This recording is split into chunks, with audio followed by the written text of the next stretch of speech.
ವಿಶೇಷ ಮಕ್ಕಳ ಮೇಲೆ ಮನಸ್ಸೋ ಇಚ್ಛೆ ಶಿಕ್ಷಕ ಥಳಿತ. ಶಿಕ್ಷಕನ ವಿರುದ್ಧ ಹರಿಹಾಯ್ದ ಜನ. ಬೆಂಗಳೂರಲ್ಲಿ ಬೆಳ್ಳಂಬೆಳಗ್ಗೆ ಗರ್ಜಿಸಿದ ಜೆಸಿಬಿ.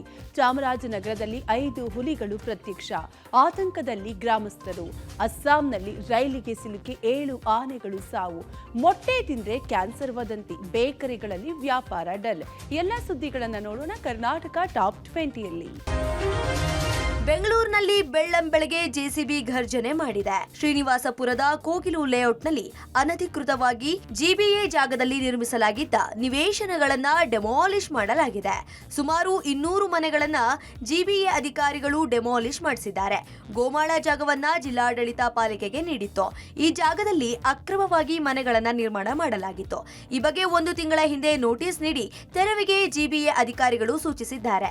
ಜಾಗ ತೆರವು ಮಾಡದ ಕಾರಣ ಖುದ್ದು ಸ್ಥಳಕ್ಕೆ ಧಾವಿಸಿದ ಅಧಿಕಾರಿಗಳು ತೆರವು ಕಾರ್ಯಾಚರಣೆ ಮಾಡಲಾಗಿದೆ. 300ಕ್ಕೂ ಹೆಚ್ಚು ಪೊಲೀಸರು, ಅಗ್ನಿಶಾಮಕ ಸಿಬ್ಬಂದಿ, ವಾಹನಗಳಿಂದ ಬಿಗಿ ಭದ್ರತೆಯಲ್ಲಿ ತೆರವು ಕಾರ್ಯಾಚರಣೆ ಮಾಡಲಾಗಿದೆ. ಇನ್ನು ಮನೆಗಳನ್ನು ಕಳೆದುಕೊಂಡು ಕಂಗಾಲಾದ ನಿವಾಸಿಗಳು ಸಮಯಾವಕಾಶ ನೀಡುವಂತೆ ಕಣ್ಣೀರಾಕಿದ್ದಾರೆ. ಇತ್ತ ಒತ್ತುವರಿ ತೆರವು ಬಗ್ಗೆ ಘನತ್ಯಾಜ್ಯ ನಿರ್ವಹಣಾ ಘಟಕದ ಸಿಇಒ ಕರಿಗೌಡ ಕೂಡ ಸ್ಪಷ್ಟನೆ ನೀಡಿದ್ದಾರೆ. 20 ವರ್ಷದಿಂದ ಇದ್ದೀನಿ, ಇದನ್ನೇ ಇಲ್ಲ. ವರದಿ ಆಗ್ರೆ ಎಲ್ಲಿ ಹೋಗೋ ಸರ್, ನಾವು ಎಲ್ಲಿ ಹೋಗ್ಬೇಕು ಹೇಳಿ ನೀವೇ. ನಾವು ಚಿಕ್ಕ ಮಕ್ಕಳು ಇಟ್ಕೊಂಡು ಎಲ್ಲಿ ಹೋಗ್ಬೇಕು ನೀವೇ ಹೇಳಿ ಸರ್. ಈ ಥರ ಅನ್ಯಾಯ ಮಾಡಿರ್ತಾವೆ ಸರಿನವರು ಹೇಳಿ. ನಮ್ಮ ಎಂತಿ ಬಸ್ರಿ ಇದ್ದಾರೆ, ಇವಾಗ ಕರ್ಕೊಂಡೋಗಿ ನಾನು ಎಲ್ಲಿ ಇಕ್ಲಿ ಅವ್ರಿಗೆ ಹೇಳಿರಿ ಸರ್ ನೀವೇ. 20 ವರ್ಷದಿಂದ ಇದ್ದೀವಿ ಸರ್ ನಾವಿಲ್ಲಿ. ಏನು ಮಾಡೋಕ್ಕೂ ನಮಗೆ ಅನುಕೂಲ ಇಲ್ಲ. ಕೂಲಿ ಮಾಡಿ ತಿನ್ಬೇಕು. ಎಲ್ಲಿ ಹೋಗಿ ನಾವು ವಾಸ ಮಾಡಬೇಕು ಸರ್ ನಾವು. ಚಾಮರಾಜನಗರ ತಾಲೂಕಿನ ನಂಜೇದೇವನಪುರ ಹಾಗೂ ವೀರನಪುರ ಗ್ರಾಮದ ಮಧ್ಯೆ 5 ಹುಲಿಗಳು ಸಂಚರಿಸಿವೆ. 4 ಮರಿಗಳ ಜೊತೆಗೆ ತಾಯಿ ಹುಲಿ ಪ್ರತ್ಯಕ್ಷವಾಗಿದೆ. ಅರಣ್ಯದಲ್ಲಿರಬೇಕಾದಂತಹ ಹುಲಿಗಳು ಇದೀಗ ಗ್ರಾಮಗಳ ಸಮೀಪವೇ ಓಡಾಡ್ತಿರೋದು ನಂಜೇದೇವನಪುರ ಹಾಗೂ ವೀರನಪುರ ಗ್ರಾಮಸ್ಥರಲ್ಲಿ ಆತಂಕ ಹೆಚ್ಚಿಸಿದೆ. ಆನೆ ಮಡುವಿನ ಕೆರೆ ಸಮೀಪ ಕುಮಾರ್ ಅನ್ನೋರ ತೋಟದ ಸಿಸಿ ಕ್ಯಾಮೆರಾದಲ್ಲಿ 5 ಹುಲಿಗಳ ಸಂಚಾರ ಸೆರೆಸಿಕ್ಕಿದೆ. 5 ಹುಲಿಗಳ ಕುಟುಂಬದ ಸಂಚಾರದಿಂದಾಗಿ ತೋಟದ ಕೆಲಸಕ್ಕೆ ಹೋಗೋದಕ್ಕೆ ಕೃಷಿ ಕಾರ್ಮಿಕರು ಬೆಚ್ಚಿ ಬಿದ್ದಿದ್ದು ನಾವು ಕೆಲಸಕ್ಕೆ ಬರಲ್ಲ ಅಂತಿದ್ದಾರೆ. ಹೀಗಾಗಿ ಗ್ರಾಮಗಳ ಪಕ್ಕದಲ್ಲಿ ಓಡಾಡ್ತಾ ಇರುವ 5 ಹುಲಿಗಳನ್ನು ಸೆರೆ ಹಿಡಿಯುವಂತೆ ಸುತ್ತಮುತ್ತಲಿನ ಗ್ರಾಮಸ್ಥರು ಅರಣ್ಯಾಧಿಕಾರಿಗಳಿಗೆ ವಿಷಯ ಮುಟ್ಟಿಸಿದ್ದಾರೆ. ಹುಲಿ ಮರಿಗಳ ಪತ್ತೆಯ ಹಿನ್ನೆಲೆಯಲ್ಲಿ ಎಚ್ಚೆತ್ತಂತಹ ಅರಣ್ಯ ಸಿಬ್ಬಂದಿ ಕಾರ್ಯಾಚರಣೆ ಮುಂದಾಗಿದ್ದು ಡ್ರೋನ್ ಬಳಸಿ ಹುಲಿ ಪತ್ತೆಗೆ ಕಾರ್ಯಾಚರಣೆಗಿಳಿದಿದ್ದಾರೆ. ಸ್ಥಳಕ್ಕೆ ಇನ್ನೂ ಕೂಡ ಡಿಸಿಎಫ್, ಎಸಿಎಫ್ ಭೇಟಿ ಕೊಟ್ಟಿಲ್ಲ ಅಂತೇಳಿ ಗ್ರಾಮಸ್ಥರು ಕಿಡಿಕಾರಿದ್ದಾರೆ. ಹುಲಿಯನ್ನ ಹಿಡಿರಿ ಅಥವಾ ಕೊಲ್ಲಲು ನಮಗೆ ಅವಕಾಶ ಕೊಡಿ ಅಂತೇಳಿ ಗುಡುಗಿದ್ದಾರೆ. ಹುಲಿಗಳನ್ನು ಸೆರೆ ಹಿಡಿದ ಇದ್ರೆ ಅರಣ್ಯಾಧಿಕಾರಿಗಳ ವಿರುದ್ಧ ಹೋರಾಟದ ಎಚ್ಚರಿಕೆಯನ್ನು ಕೂಡ ಸ್ಥಳೀಯರು ಕೊಟ್ಟಿದ್ದಾರೆ. ಅಸ್ಸಾಂನ ಹೋಜೈ ಜಿಲ್ಲೆಯಲ್ಲಿ ಸೈರಾಂಗ್ ನವದೆಹಲಿ ರಾಜಧಾನಿ ಎಕ್ಸ್ಪ್ರೆಸ್ ರೈಲು ಡಿಕ್ಕಿ ಹೊಡೆದ ಪರಿಣಾಮ 7 ಆನೆಗಳು ಸ್ಥಳದಲ್ಲೇ ಮೃತಪಟ್ಟಿದ್ದು 1 ಆನೆ ಗಂಭೀರವಾಗಿ ಗಾಯಗೊಂಡ ಘಟನೆ ನಡೆದಿದೆ. ಘಟನೆಯಿಂದಾಗಿ ರೈಲಿನ ಇಂಜಿನ್ ಮತ್ತು 5 ಬೋಗಿಗಳು ಹಳಿ ತಪ್ಪಿದ್ದು ಪ್ರಯಾಣಿಕರಿಗೆ ಯಾವುದೇ ಗಾಯಗಳಾಗಿಲ್ಲ ಅಂತ ಈಶಾನ್ಯ ಗಡಿನಾಡು ರೈಲ್ವೆ ವಕ್ತಾರರು ತಿಳಿಸಿದ್ದಾರೆ. ರೈಲು ಸೈರಾಂಗ್ನಿಂದ ನವದೆಹಲಿಗೆ ತೆರಳುತ್ತಾ ಇದ್ದ ವೇಳೆ ಬೆಳಗಿನ ಜಾವ 2:17 ಸುಮಾರಿಗೆ ಹೋಜೈ ಜಿಲ್ಲೆಯ ಚಾಂಗುಜರೈ ಪ್ರದೇಶದಲ್ಲಿ ಘಟನೆ ಆಗಿದೆ. ಜಮುನಾಮುಖ್ ಕಂಪೂರ ವಿಭಾಗದ ಮೂಲಕ ಸಂಚಾರ ಮಾಡಬೇಕಾಗಿದ್ದ ರೈಲುಗಳು ಉತ್ತರ ಪ್ರದೇಶದ ಮೂಲಕ ಕಾರ್ಯನಿರ್ವಹಿಸ್ತಾ ಇದೆ. ಹಳಿ ತಪ್ಪಿದ ಪರಿಣಾಮ ಮತ್ತು ಆನೆಯ ದೇಹದ ಭಾಗಗಳು ಹಳಿಗಳ ಮೇಲೆ ಚದುರಿ ಹೋಗಿದ್ದರಿಂದ ಮೇಲಿನ ಅಸ್ಸಾಂ ಮತ್ತು ಈಶಾನ್ಯದ ಇತರೆ ಭಾಗಗಳಿಗೆ ರೈಲು ಸಂಚಾರದಲ್ಲಿ ವ್ಯತ್ಯಯ ಉಂಟಾಗಿದೆ. ಅಸ್ಸಾಂನಲ್ಲಿ ಇದು ಮೊದಲ ಘಟನೆ ಅಲ್ಲ. ರೈಲುಗಳಿಗೆ ಡಿಕ್ಕಿ ಹೊಡೆದು ಆನೆಗಳು ಸಾವನ್ನಪ್ಪಿದ ಹಲವಾರು ಘಟನೆಗಳು ನಡೆದಿದೆ. ಕಳೆದ ಕೆಲವು ವರ್ಷಗಳಲ್ಲಿ ದೇಶದಲ್ಲಿ 81ಕ್ಕೂ ಹೆಚ್ಚು ಆನೆಗಳು ರೈಲುಗಳಿಗೆ ಡಿಕ್ಕಿ ಹೊಡೆದು ಸಾವನ್ನಪ್ಪಿರುವ ಘಟನೆ ವರದಿಯಾಗಿದೆ. ಸರ್ಕಾರಿ ನೌಕರರು ಸಭ್ಯ ಉಡುಪುಗಳನ್ನು ಧರಿಸಿ ಕರ್ತವ್ಯಕ್ಕೆ ಹಾಜರಾಗುವಂತೆ ರಾಜ್ಯ ಸರ್ಕಾರ ಆದೇಶ ಹೊರಡಿಸಿದೆ.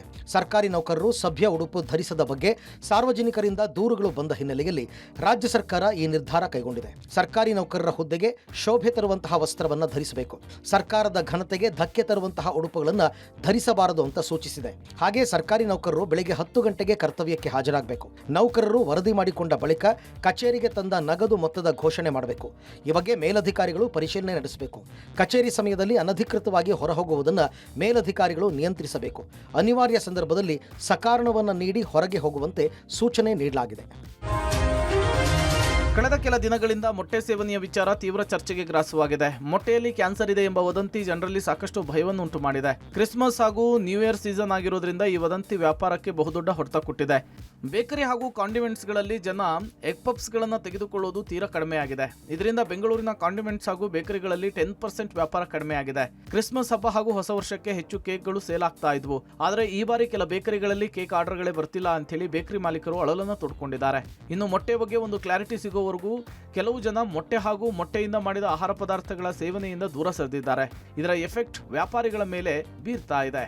ಅದೇ ಈ ಎಗ್ಗಿನ ಸೋಷಿಯಲ್ ಮೀಡಿಯಾದಲ್ಲಿ ಬಂದ್ಬಿಟ್ಟು ಸ್ವಲ್ಪ ಬಿಸ್ನೆಸ್ ಕಡಿಮೆ ಆಗಿದ್ದಾವೆ. ಗೌರ್ಮೆಂಟ್ ಇನ್ನೂ ಏನು ಕ್ಲಾರಿಟಿ ಕೊಟ್ಟಿಲ್ಲ. ಪಾಪ ಈಗ ನಮ್ಮಂಥವ್ರಿಗೆ ಬಾಡಿಗೆ ಕಟ್ಟಬೇಕು, ಕರೆಂಟ್ ಬಿಲ್ ಕಟ್ಟಬೇಕು, ಹುಡುಗರು ಪೇಮೆಂಟ್ ಎಲ್ಲ ಕೊಡಬೇಕು, ಸ್ವಲ್ಪ ಕಷ್ಟ ಆಗ್ತಾಯಿದೆ. ಒಂದು 10% ಬಿಸ್ನೆಸ್ಸು ಕಡಿಮೆ ಆಗ್ತಾ ಇದೆ ದಿನೇ ದಿನೇ. ಒಳ್ಳೆ ಟೈಮಲ್ಲೇ ಈ ಥರದ್ದು ಬಂದರೆ ತುಂಬ ತೊಂದರೆ ಆಗುತ್ತೆ. ಸರ್ಕಾರ ಮಧ್ಯಪ್ರವೇಶ ಮಾಡಿ ಆರೋಗ್ಯ ಸಚಿವರು ಅದ್ರ ಬಗ್ಗೆ ಏನಾದ್ರು ಒಂದು ಕ್ಲಾರಿಟಿ ಕೊಟ್ಟರೆ ತುಂಬ ಒಳ್ಳೆಯದಾಗುತ್ತೆ ಎಲ್ಲರಿಗೂ.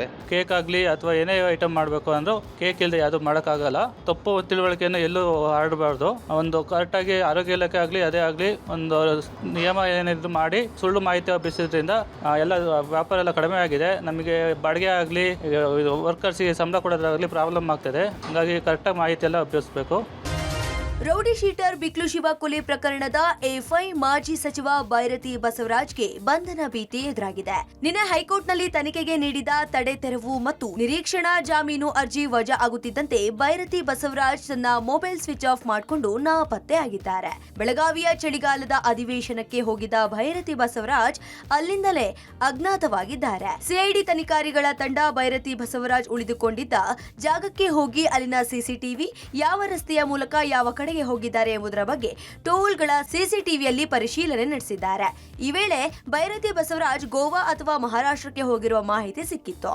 ತನಿಖೆ ಮುಂದುವರೆಸಿದ ಅಧಿಕಾರಿಗಳಿಗೆ ಬೈರತಿ ಬಸವರಾಜ್ ಕೊನೆಯದಾಗಿ ಮಹಾರಾಷ್ಟ್ರದ ಪುಣೆಯಲ್ಲಿ ಲೈವ್ ಲೊಕೇಶನ್ ಪತ್ತೆಯಾಗಿದ್ದು ಅಲ್ಲಿನ ಮೊಬೈಲ್ ಆಫ್ ಮಾಡಿಕೊಂಡು ನಾಪತ್ತೆಯಾಗಿದ್ದಾರೆ ಅನ್ನೋದು ಗೊತ್ತಾಗಿದೆ.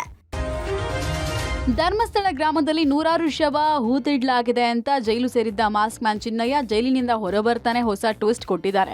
ಪೊಲೀಸ್ ಠಾಣೆಗೆ ಎಂಟ್ರಿ ಕೊಟ್ಟಿದ್ದು ಬುರುಡೆ ಗ್ಯಾಂಗ್ನ 5 ಜನರ ವಿರುದ್ಧ ದೂರು ಕೊಟ್ಟಿದ್ದಾನೆ. ಬುರುಡೆ ಗ್ಯಾಂಗ್ನ ಪ್ರಮುಖರಿಂದ ತನಗೆ ಮತ್ತು ತನ್ನ ಪತ್ನಿಗೆ ಜೀವ ಬೆದರಿಕೆ ಇದೆ, ಹೀಗಾಗಿ ನಮ್ಮಿಬ್ಬರಿಗೂ ರಕ್ಷಣೆ ಕೊಡಬೇಕು ಅಂತ ದೂರು ಕೊಟ್ಟಿದ್ದಾನೆ.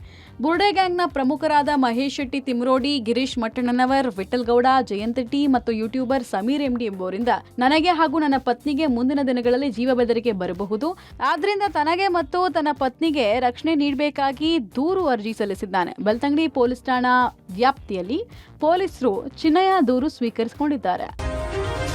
ಉತ್ತರ ಕನ್ನಡ ಜಿಲ್ಲೆಯಲ್ಲಿ ಸೂಪರ್ ಸ್ಪೆಷಾಲಿಟಿ ಆಸ್ಪತ್ರೆ ಆಗದೇ ಇದ್ರೆ ರಾಜೀನಾಮೆ ನೀಡ್ತೇನೆ ಅಂತ ಕಾಂಗ್ರೆಸ್ ಶಾಸಕ ಸತೀಶ್ ಸೈಲ್ ಪುನರುಚ್ಚರಿಸಿದ್ದಾರೆ. ಅಂಕೋಲಾದ ಆಂದ್ಲೆಯ ದೇವಿ ದೇವಸ್ಥಾನದಲ್ಲಿ ಮಾಧ್ಯಮಗಳ ಜೊತೆಗೆ ಮಾತನಾಡಿದ ಅವರು, ಸೂಪರ್ ಸ್ಪೆಷಾಲಿಟಿ ಆಸ್ಪತ್ರೆ ನಿರ್ಮಾಣಕ್ಕೆ ಅನುದಾನ ಸಿಗದೇ ಇದ್ರೆ ಶಾಸಕ ಸ್ಥಾನಕ್ಕೆ ರಾಜೀನಾಮೆ ಕೊಡ್ತೀನಿ. ಚುನಾವಣೆ ಸಂದರ್ಭದಲ್ಲಿ ನಾನು ಜನರಿಗೆ ಮಾತು ಕೊಟ್ಟಿದ್ದೀನಿ. ಈ ಹಿಂದೆ ಕೂಡ ಆಸ್ಪತ್ರೆ ಆಗದೇ ಇದ್ರೆ ರಾಜೀನಾಮೆ ವಿಚಾರವನ್ನ ಪ್ರಸ್ತಾಪ ಮಾಡಿದ್ದೆ. ಈಗಲೂ ಅದಕ್ಕೆ ನಾನು ಬದ್ಧ ಆಗಿದ್ದೀನಿ. ಈ ಸಲದ ಬಜೆಟ್ನಲ್ಲಿ ಸೂಪರ್ ಸ್ಪೆಷಾಲಿಟಿ ಆಸ್ಪತ್ರೆಗೆ ಅನುದಾನ ಬಿಡುಗಡೆ ಮಾಡುವಂತಹ ಭರವಸೆ ಇದೆ. ಒಂದು ವೇಳೆ ಅನುದಾನ ಬಿಡುಗಡೆ ಆಗದೇ ಇದ್ರೆ ರಾಜೀನಾಮೆ ಕೊಡ್ತೇನೆ. ದೇವಸ್ಥಾನದಲ್ಲಿ ಇದನ್ನ ಹೇಳ್ತಾ ಇದ್ದೀನಿ ಅಂದಿದ್ದಾರೆ. ಇದೇ ಸಂದರ್ಭದಲ್ಲಿ ಜಿಲ್ಲೆಯಲ್ಲಿ ನಮ್ಮ ಕ್ಷೇತ್ರದಲ್ಲಿ ಅನುದಾನ ತಂದಿಲ್ಲ, ಹಣ ಬಿಡುಗಡೆ ಮಾಡಿಸಿಲ್ಲ ಅಂದವರು ದಾಖಲೆ ತರಲಿ, ನಾವು ದಾಖಲೆ ಬಿಡುಗಡೆ ಮಾಡ್ತೀವಿ ಅಂತ ಟೀಕಾಕಾರರಿಗೆ ಸವಾಲ್ ಹಾಕಿದ್ದಾರೆ. ನಮ್ಮ ಯಾರು ಮಂಕಾಳ ವೈದ್ಯರು ಇದ್ದಾಗ ಈಗ ಕ್ಯಾನ್ಸರ್ ಹಾಸ್ಪಿಟಲ್ ಓಪನ್ ಮಾಡಿದ್ವಿ. ಇವತ್ತು ನಾನು ನಿಮಗೆ ಚಾಲೆಂಜ್ ಮಾಡಿ ಹೇಳ್ತೇನೆ, ಮುಂದಿನ ಈ ಒಂದು ಬಜೆಟ್ನಲ್ಲಿ ಕಾರವಾರದಲ್ಲಿ ನಾವು ಅದನ್ನು ಏನು ಮಾಡ್ತಾ ಇದ್ದೇವೆ, ಮಲ್ಟಿ ಸ್ಪೆಷಾಲಿಟಿಯನ್ನು ಹೈಗ್ರೇಡ್ ಮಾಡಿ ಸೂಪರ್ ಸ್ಪೆಷಾಲಿಟಿ ಮಾಡ್ತಾ ಇದ್ದೇವೆ. ಇದ್ರ ಬಗ್ಗೆ ಮತ್ತೆ ಚಿಂತೆ ಇಲ್ಲ. ಇದಾದ್ಮೇಲೆ ಮತ್ತೆ ಅವರು ಮತ್ತೆ ಹೇಳೋದು ಅವ್ರು ಬಿಡೋದಿಲ್ಲ. ಹೌದು, ನಾನು ಹೇಳಿದೆ ರಾಜೀನಾಮೆ ಕೊಡ್ತೇನೆ ಅಂತ ಹೇಳಿದೆ. ಆದರೆ ನಾನು ಅದನ್ನು ಖಂಡಿತ ಹೇಳ್ತೇನೆ, ಆಗಿದ್ರೆ ರಾಜೀನಾಮೆ ಕೊಡ್ತೇನೆ ಅಂತ ಹೇಳಿ ನಾನು ಹಿಂದೆ ಬರೋದಿಲ್ಲ. ನಾನು ಈ ದೇವ್ರ ಮುಂದೆ ಹೇಳ್ತೇನೆ, ಆಗದಿದ್ರೆ ನಾನೇ ರಾಜೀನಾಮೆ ಕೊಡ್ತೇನೆ. ಇವ್ರ ಕೈಯಲ್ಲಿ ಕೊಡ್ತೇನೆ, ಸ್ಪೀಕರ್ ಕೈಯಲ್ಲೂ ಕೊಡ್ತೇನೆ. ಪಾಕಿಸ್ತಾನದ ಮಾಜಿ ಪ್ರಧಾನಿ ಇಮ್ರಾನ್ ಖಾನ್ ಹಾಗೂ ಪತ್ನಿ ಬುಷ್ರಾ ಬೀಬಿಗೆ 17 ವರ್ಷ ಜೈಲು ಶಿಕ್ಷೆಯಾಗಿದೆ. ತೋಷ್ಖಾನಾ 2 ಭ್ರಷ್ಟಾಚಾರ ಪ್ರಕರಣದಲ್ಲಿ ಪಾಕ್ ವಿಶೇಷ ನ್ಯಾಯಾಲಯ ಪ್ರತ್ಯೇಕವಾಗಿ 17 ವರ್ಷಗಳ ಕಠಿಣ ಕಾರಾಗೃಹ ಶಿಕ್ಷೆ ವಿಧಿಸಿದೆ. ನ್ಯಾಯಾಲಯದ ತೀರ್ಪಿನ ಪ್ರಕಾರ ಇಬ್ಬರಿಗೂ ಪಾಕಿಸ್ತಾನದ ದಂಡ ಸಂಹಿತೆಯ ಸೆಕ್ಷನ್ 409 ಅಡಿಯಲ್ಲಿ ಅಪರಾಧಿಕ ವಿಶ್ವಾಸಘಾತುಕತೆಗಾಗಿ 10 ವರ್ಷಗಳ ಕಠಿಣ ಕಾರಾಗೃಹ ಶಿಕ್ಷೆ ಮತ್ತು ಭ್ರಷ್ಟಾಚಾರ ನಿರೋಧಕ ಕಾಯ್ದೆಯ ವಿವಿಧ ಸೆಕ್ಷನ್ಗಳ ಅಡಿಯಲ್ಲಿ 7 ವರ್ಷಗಳ ಶಿಕ್ಷೆ ವಿಧಿಸಲಾಗಿದೆ. ಜೊತೆಗೆ ಪ್ರತಿಯೊಬ್ಬರ ಮೇಲೆ 10 ಮಿಲಿಯನ್ ಪಾಕಿಸ್ತಾನಿ ರೂಪಾಯಿ ದಂಡವನ್ನು ಹೇರಲಾಗಿದೆ. ಈ ಪ್ರಕರಣವು 2021ರಲ್ಲಿ ಸೌದಿ ಅರೇಬಿಯಾದ ಕ್ರೌನ್ ಪ್ರಿನ್ಸ್ ಅವರಿಂದ ಉಡುಗೊರೆಯಾಗಿ ಸಿಕ್ಕಿದ ದುಬಾರಿ ಬಲ್ಗೇರಿಯನ್ ಆಭರಣ ಸೆಟ್ಗೆ ಸಂಬಂಧಿಸಿದೆ. ಈ ಸೆಟ್ನಲ್ಲಿ ನೆಕ್ಲೆಸ್, ಬ್ರೇಸ್ಲೆಟ್, ಉಂಗುರ ಮತ್ತು ಕಿವಿ ಓಲೆಗಳು ಸೇರಿದ್ದು ಅದರ ಮೌಲ್ಯ 75 ಮಿಲಿಯನ್ ಪಾಕಿಸ್ತಾನಿ ರೂಪಾಯಿಗಿಂತ ಹೆಚ್ಚು ಅಂತ ಅಂದಾಜಿಸಲಾಗಿದೆ.